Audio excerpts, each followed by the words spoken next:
Good morning students. Lesson 18 मुद्रा एवं साख पढ़ेंगे, जिसमें मुद्रा का बदलता स्वरूप देखेंगे।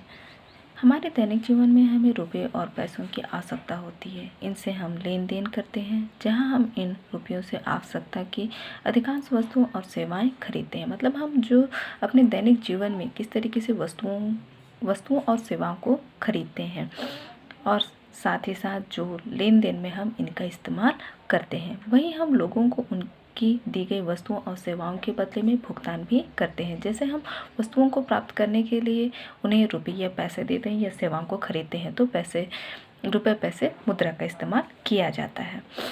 इस प्रकार मुद्रा हमारे वित्तीय लेन देन को सुगम बनाने का माध्यम है। मतलब मुद्रा हमारे जो वित्तीय जो लेन देन है उसे सरल बनाने का एक तरीका है, माध्यम है या फिर जरिया है। आगे देखते हैं। मुद्रा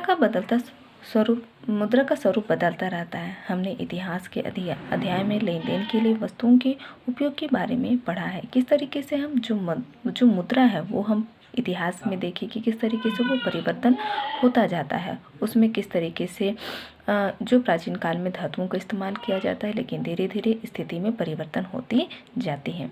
धातुओं को सुरक्षित रखना अपने आप में एक कठिन कार्य है, क्योंकि धातुएं हैं उसे सुरक्षित रखना एक बहुत ही कठिन काम है। एक स्थान से दूसरे स्थान ले जाने में हमेशा चोरी का भय बना रहता है, क्योंकि जो वह धातुएं होती हैं वो वजन होती हैं। उसे एक स्थान से दूसरे स्थान ले जाना भी कठिन है, और साथ ही हमेशा चोरी हो जाने का भय भी बना रहता है।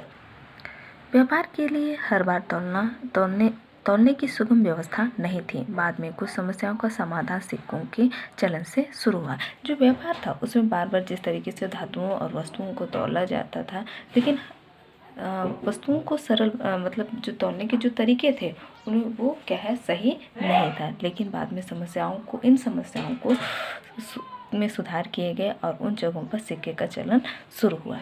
सिक्कों के तौल निश्चित होते थे, और अब उनको प्रमाणित करने के पीछे राजाओं की प्रतिष्ठा और पहचान होती थी। इस तरीके से क्या होते थे, सिक्कों के तौल एक क्या होते थे, निश्चितता होते थे, और उसमें प्रमाणित के पीछे मतलब उसे प्रूफ के लिए उसके पीछे क्या होते हैं, राजाओं की प्रतिष्ठा, उनकी मान और पहचान चिन्ह होते थे या अंकित होते थे।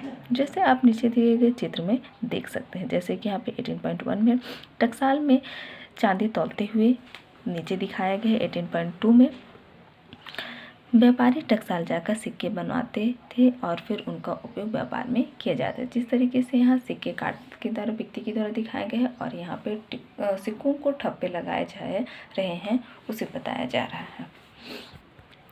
उसी तरह हम आगे देखेंगे। धातु के सिक्कों के रूप में मुद्रा का प्रचलन व्यापक हो गया। मतलब धातु के सिक्के के रूप में मुद्रा का जो प्रचलन था वो बढ़ता गया, व्यापक हो गया। सिक्कों के रूप में मुद्रा के चलने पर इसमें सरलता के साथ कुछ खामियां भी सामने आने लगी। जो सिक्कों के रूप में जो मुद्रा का जो चलन हो रहा था इसमें सरलता के साथ साथ कुछ ऐसी कमियां भी सामने देखने को मिली।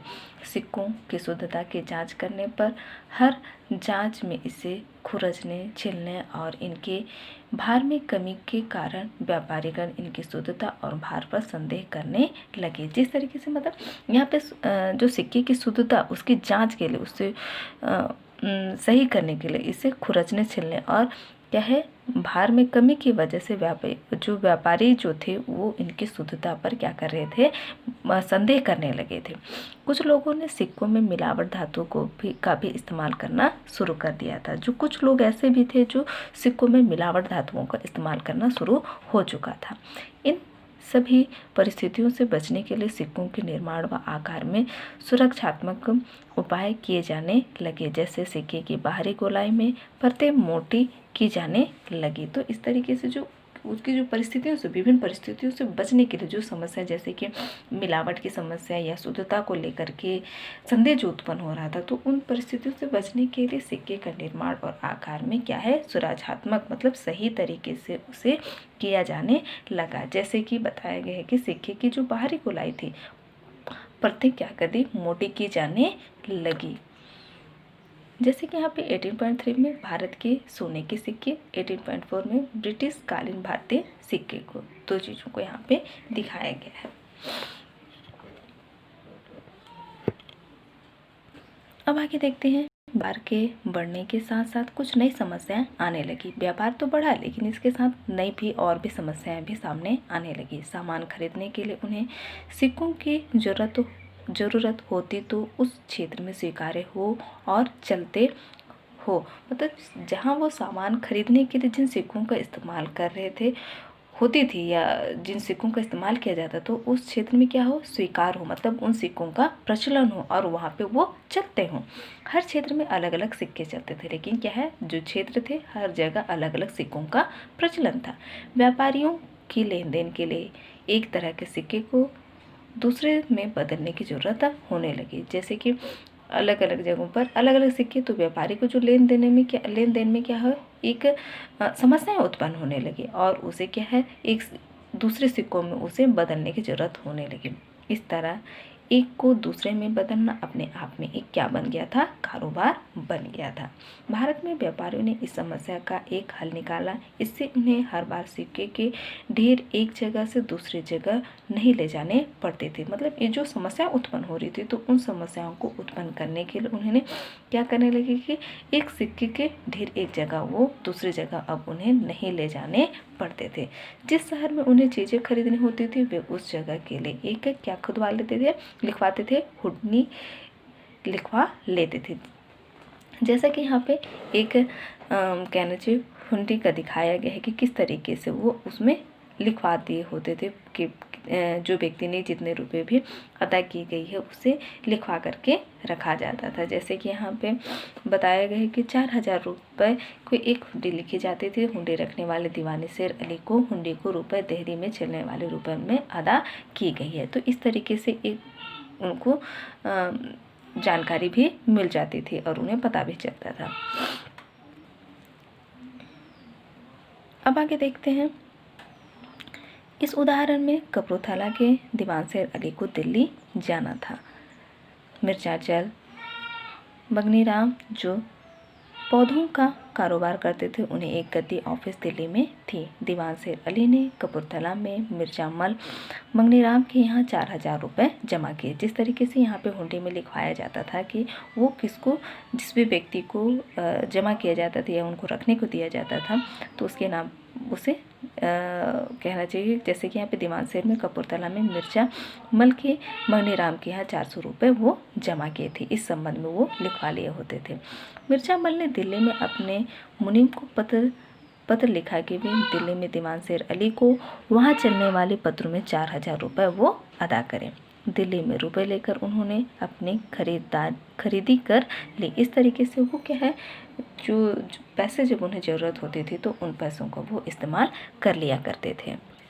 इस प्रकार हम देखते हैं कि व्यापारिक गतिविधि का प्रसार बढ़ने के साथ साथ मुद्रा के नए स्वरूप भी चलन में आने लगे।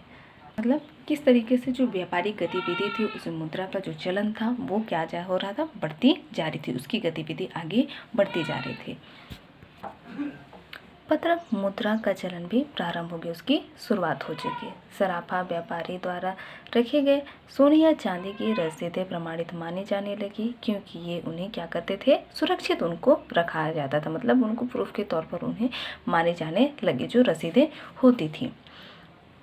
मांगने पर लोगों को उनका सोना व चांदी वापस मिल जाता था। जब वो मांगते थे या उन्हें ज़रूरत होती थी तो वो उन्हें वापस उनको मिल जाता था। इस प्रकार से विश्वास बनता गया और व्यापारी आपसी लेन देन के लिए सराफा व्यापारी द्वारा दिए गए वचन पत्र के आधार पर सौदे को स्वीकार करने लगे। तो इस तरीके से जो वचन पत्र होता था उसके माध्यम से वो विश्वास वो बनता चला गया और व्यापारी जो आपसे लेन देन थी वो क्रिया भी वो शुरू हो चुकी। जो सौदे को वो उसी के आधार पर वो सौदे को स्वीकार करने भी लगे। इस तरह शुरुआती बैंक बनने लगे और उनकी स्वीकार्यता व्यापक रूप से बढ़ने लगी। तो इस तरीके से क्या होने लगा, शुरुआती बैंक बनने लगे, मतलब शुरुआत हो चुकी और उससे क्या होने, व्यापक रूप से वो भी आगे बढ़नी शुरू हो गई। साथ ही पत्र मुद्रा में विश्वास भी गहरा होता गया। तो इस तरीके से जो पत्र मुद्रा थी उसके प्रति लोगों की जो विश्वास थी या व्यापारियों की जो विश्वास थी वो बढ़ती चली गई। अब आगे देखते हैं आधुनिक समय में मुद्रा के स्वरूप किस तरीके से। आज हम लेन देन के लिए रुपयों और पैसों का उपयोग करते हैं। जो आज के समय में हम किसका, रुपये और पैसे का इस्तेमाल किया जाता है। इसके पीछे सर्वस्वीकार्यता की बात है, इसका चलन है, क्योंकि इसे सभी क्या करते हैं, स्वीकार करते हैं, मतलब उसे मानते हैं और किसी भी लेन देन में इन चीज़ों का इस्तेमाल किया जाता है। विश्वास बनाए रखने के लिए सरकार इसे कानूनी रूप से अधिकृत मान्यता दी है। जिस तरीके से पैसे और रुपए जो हम लेन देन करते हैं उसे क्या किया गया, सरकार की तरफ से इसे कानूनी तौर से उसे स्वीकृति और मान्यता दी गई है। यह वैधानिक होती है, इसलिए लेन देन में कोई भी इसे अस्वीकार नहीं कर सकता है। तो इस तरीके से उसे अस्वीकार लेन देन में उसे नहीं किया जा सकता है। पुरानी परंपरा के अनुसार आज भी रुपयों पर मैं धारक को रुपए अदा करने का वचन देता हूँ लिखा रहता है। पहले हम इस कथन के पीछे उसी कीमत या सोना या चांदी देने का वचन लिखा रहता था। यदि आपको बैंक द्वारा दी गई पत्र मुद्रा पर विश्वास नहीं होता तो आप उतनी ही रकम का सोना या चांदी ले सकते थे। तो इस तरह की पुरानी जो परंपरा थी उसके आधार पर यहाँ पे बताया गया कि जिस तरीके से पैसे में लिखा रहता है कि मैं धारक को इतने रुपए देने का वचन अदा करने का वचन दिया होता, तो इस कथन के पीछे क्या होता था कि जो कीमत का सोने या चांदी देने का क्या होता था, वचन रहता था। यदि ये भी कहा गया कि यदि आपको बैंक के द्वारा दी गई पत्र मुद्रा पर विश्वास नहीं होता तो उतनी ही रकम का वो सोना या चांदी ले सकते थे। ये पुरानी परंपरा के अनुसार यहाँ पे बताई गई है। आज हम इस वचन के पीछे केवल सरकार का पीछे, लेकिन आज जो स्थिति है वो सरकार जो जिस तरीके से हम रुपए और पैसे का इस्तेमाल किया जा रहा है वो उस पर केवल क्या है, सरकार का विश्वास है कि आपके हाथ में जो रुपए का नोट है वो बाजार में क्या होगा, चलेगा या स्वीकृत होगा।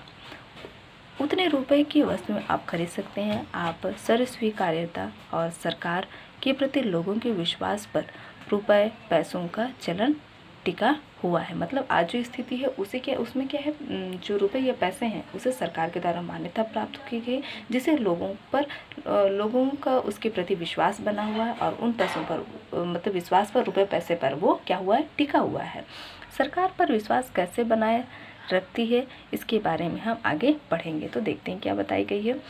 वर्तमान युग में हम वित्तीय लेन देन के लिए नकद के साथ नकद रहित व्यापार भी कहते हैं। हम कुछ वस्तुओं और सेवाओं को खरीदने के लिए नकद रुपए के अलावा चेक, डेबिट कार्ड आदि के द्वारा भी भुगतान कर सकते हैं। ये वर्तमान जो युग है उसमें हम जो पैसे के जो लेन देन है उसे नकद के साथ नकद रहित व्यवहार भी करते हैं। जैसे कुछ ऐसी चीज़ें भी होती हैं जिसमें वस्तुओं और सेवाओं को खरीदने के लिए हम जैसे कि बैंक हो गए, डेबिट कार्ड हो गए, जैसे कि आज के चलन में हम क्या करते हैं कि आज फ़ोन पे का इस्तेमाल किया जाता है। तो इस तरीके से हम जो भी चीज़ें खरीदना है उसका हम भुगतान आसानी से हम कर सकते हैं।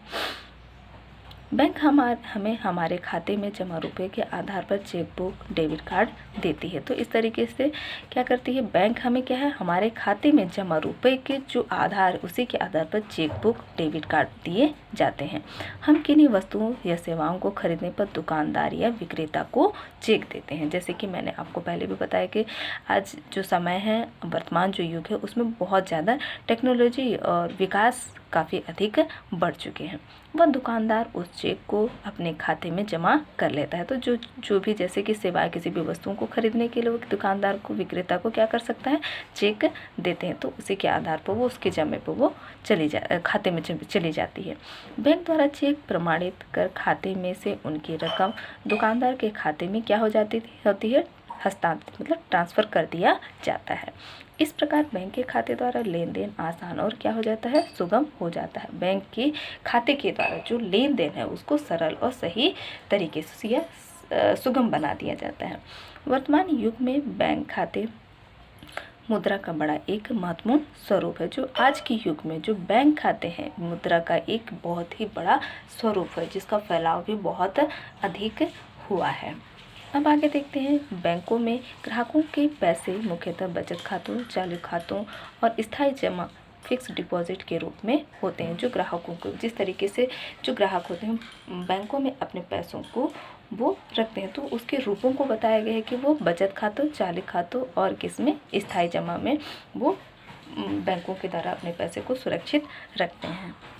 अब आगे देखते हैं, बचत खाते में हम अपनी आय का मुख्य हिस्सा जमा करते हैं, इसलिए इन खातों को बचत खाता कहते हैं। जो बचत खाते में क्या करते हैं, हम अपने जो भी आय हैं उसको हम उसका जो भी कुछ हिस्सा जमा करते हैं, इसलिए इन्हें क्या कहते हैं, बचत खाता कहते हैं। और वहीं चालू खाते में क्या होता है, व्यावसायिक ग्राहक अपने रुपयों को रखते हैं जिनकी ज़रूरत उन्हें अक्सर क्या होती रहती है, पड़ती रहती है। जो व्यावसायिक ग्राहक हैं वो अपने क्या करते हैं, पैसों को जमा करते हैं जिसमें उसको ज़रूरत पड़ती रहती है। तो इन खातों में प्रतिदिन पैसे जमा किए जाते हैं और क्या किए जाते हैं, निकाले भी जाते हैं। मतलब वो जमा भी कर सकता है और पैसे निकाल लिए जाते हैं, मतलब वो कभी भी जमा कर सकता है और निकाल भी सकता है। इसलिए इन खातों को क्या कहते हैं, चालू खाता कहते हैं। चालू खाते एवं बचत खाते में हम जब चाहे पैसे निकाल सकते हैं। मतलब चालू खाते और बचत खाते में हम जब भी चाहे पैसे निकाल सकते हैं या किसी को क्या कर सकते हैं, भुगतान देने के लिए चेक भी दे सकते हैं। यह हमारा पैसा है जिसे बैंक ने सुविधा एवं सुरक्षा प्रदान करने के लिए रखा है। तो बैंक हमारी मदद कर रही है, जो कि सुविधा भी दे रही है और सुरक्षा भी प्रदान की जा रही है। बैंक यह वचन देती है कि मांगने पर हमें यह पैसा हमेशा क्या होगा, उपलब्ध होगा। हमें जब भी ज़रूरत होगी तब बैंक हमें वो पैसे उपलब्ध कराएगी। इसलिए इन्हें मांग जमा, डिमांड डिपॉजिट कहा जाता है। इसी कारण यह लेन देन को व्यवहारिक और सुगम बना देती। इसे कुछ उदाहरण द्वारा समझते हैं, जिसको किस तरीके से हम जब भी हमें ज़रूरत पड़ती है या जो लेन देन है उसको किस तरीके से सरल बनाते हैं, इसके संबंध में बताया गया है। आगे देखते हैं जो कि बताया गया है, डेबिट कार्ड आज भुगतान के साधन के रूप में आसानी से स्वीकार किए जाते हैं। जो डेबिट कार्ड होती है वो क्या है, आज हमें भुगतान के साधन के रूप में, भुगतान हमें जिस तरीके हमें पैसे या रुपए देने होते हैं उसको आसानी के लिए स्वीकार किया गया है। बैंक हमारे खाते में जमा रुपए के एवज में हमें यह कार्ड क्या करती है, जारी करती है, हमें दी जाती है। इन कार्डों में हमारे खाते की जानकारी से लेकर हमारी व्यक्तिगत जानकारी होती है। मतलब उस कार्ड में जितने हमारे पैसे और हमसे जो कहना चाहिए खाते के धारक हैं उनकी व्यक्तिगत जानकारी भी दी जाती है। जैसे हम किसी चीज़ को खरीद पर दुकानदार को पैसे व भुगतान करने के लिए अपना कार्ड देते हैं। दुकानदार अपनी दुकान में रखी भुगतान मशीन में कार्ड डालता है। मशीन उस ग्राहक के खाते को क्या करती है, प्रमाणित करती है, मतलब उसको स्वीकृत करती, प्रमाणित करके फिर उसमें से जो भी खाते या जितने भुगतान करने हैं उतनी राशि ली जाती है। ग्राहक अपना पिन कोड डालकर उस भुगतान को क्या कर लेता है, स्वीकार करता है। उसके बाद उतनी रकम दुकानदार के खाते में ग्राहक के खाते से क्या कर दी जाती है, भेज दी जाती है। जिस तरीके से ये आप लोग भी जानते होंगे कि किस तरीके से इसका इस्तेमाल किया जाता है, क्योंकि ये सारी चीज़ें आज के दिनचर्या में होती रहती हैं।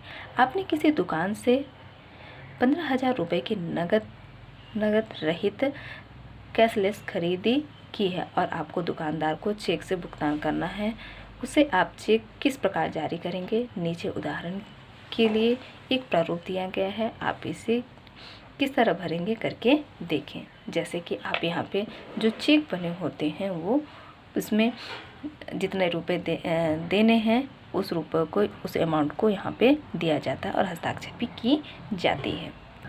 अब आगे देखते हैं, बैंक में स्थायी जमा राशियों का भी उपयोग आसानी से कर सकते हैं। जो बैंक में जो जमा है या स्थायी जमा राशि है उसका भी उपयोग किया जा सकता है। स्थायी जमा इसलिए कहते हैं क्योंकि इन्हें ग्राहक आमतौर पर निश्चित समय से पूर्व नहीं निकालना चाहते। स्थायी जमा इसलिए कहा गया है क्योंकि ग्राहक जो होता है, जो कहना चाहिए जो इस्तेमाल करने वाला, वो उसे क्या करता है, एक निश्चित सीमा तक 5 साल 10 साल जितने भी साल के लिए या जितने भी दिनों के लिए वो समय से पूर्व उस पैसे को वो नहीं निकाल सकता। एक निश्चित समय तक वो क्या करती है, जमा रहती है, उससे पहले वो नहीं निकाल सकता। बैंक अपने ग्राहकों को स्थायी जमा राशियों का अधिक ब्याज भी देती है। तो बैंक जो क्या करती है, जो ग्राहक है उस स्थायी जमा राशियों का जो ब्याज दर है वो भी अधिक नीचे दी जाती है उसे। तो इस तरीके से यहाँ पे नीचे दिए प्रश्नों को हम कर सकते हैं। जैसे कि यहाँ पे बताया गया है कि रोजाना के पास कितने रुपए हैं और स्थायी जमा एफडी में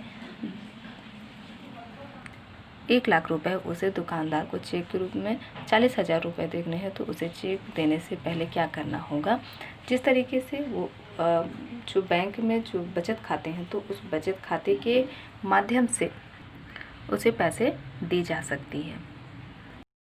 अब आगे देखते हैं, ये सभी व्यवहार नगद रुपयों के खर्च के बिना संभव हो जाते हैं। ये सारी चीज़ें जो हमने यहाँ पढ़ रहे हैं कि किस तरीके से जो स्थायी जमा राशि की जो ब्याज दर है या उसे क्या है, उन रुपयों को बिना खर्च किए भी उसे संभव हो जाते हैं, इसलिए इन्हें नगद रहित भुगतान कहते हैं। इनके आधार बैंक खाते हैं। हमने जाना कि बैंक हमारी जमा राशि के आधार पर ही नगद रहित सुविधा प्रदान करते हैं। अतः हमें नगद रहित भुगतान की सुविधा बैंकों को आपसे लेन देन के व्यवहार से संभव हो पाता है, मतलब सरल हो पाता है। जो नगद रहित भुगतान, मतलब जिस तरीके कैश टू कैश वो जो भुगतान होते, तो नगद रहित जो भुगतान है उसकी सुविधा क्या है, बैंकों से आसानी से व्यवहार से उसे ले पाना संभव हो पाता है। हमारे खाते कैसे होते हैं, अलग अलग होते हैं, पर वे आसानी से एक खाते से दूसरे खाते में क्या कर दिए जाते हैं, ट्रांसफ़र हो जाते हैं। बैंक के बीच से व्यवस्था सरकार ने बनाई है। बैंक के बीच से ये जो सरकार ने क्या है कि किस तरीके से एक खाते जो दूसरे बैंक खाते के ग्राहक मतलब खाते वाले हैं उसे किस तरीके से उसमें उसके खाते में पैसे ट्रांसफ़र किए जा सकते हैं।